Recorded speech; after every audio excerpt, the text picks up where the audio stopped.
Good morning. My name is Matt Lohmeyer, and I'm an Air Force Academy graduate, former F-15C fighter pilot, and was a lieutenant colonel and commander in the Space Force. In 2021, I was fired from my command for writing a book trying to reverse the trend of the overt politicization of the uniformed services. Specifically, I criticized the military's diversity, equity, and inclusion trainings, which, at my own base, were illegally occurring despite an executive order from the Commander-in-Chief. The diversity, equity, and inclusion industry is steeped in critical race theory and is rooted in anti-American Marxist ideology. I watched DEI trainings divide our troops ideologically and in some cases sow the seeds of animosity toward the very country they had sworn an oath to defend.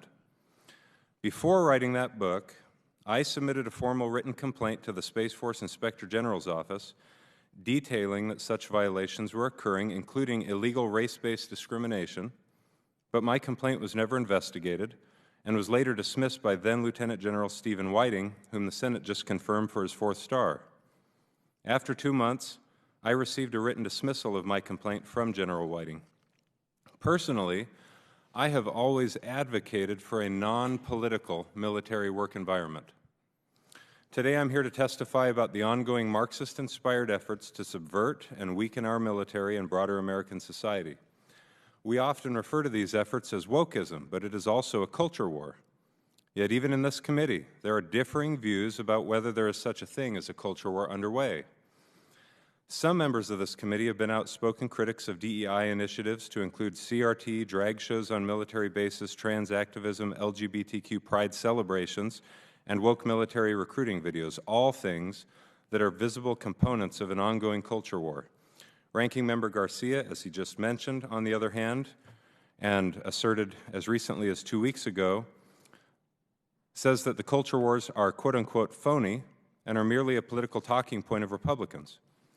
It's nothing if not incredible for a member of this subcommittee to assert that culture wars are phony, while another member, who's not present at the moment, of this committee is a member of the so-called Progressive Squad, was herself a Black Lives Matter organizer and activist, an organization whose publicly avowed ideology is Marxism and whose activist ambition is social and cultural revolution.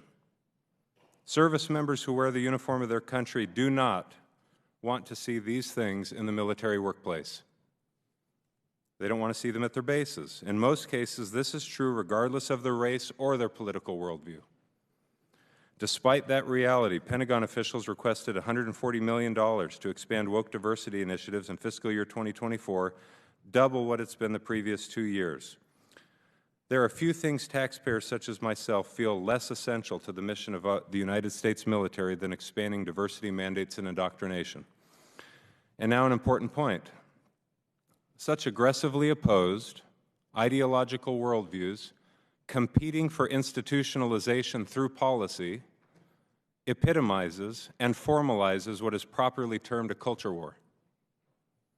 The fact that these debates now infect the U.S. military workplace is an offense to people like me who love their country and all people regardless of their race, gender, sexual preference, or background.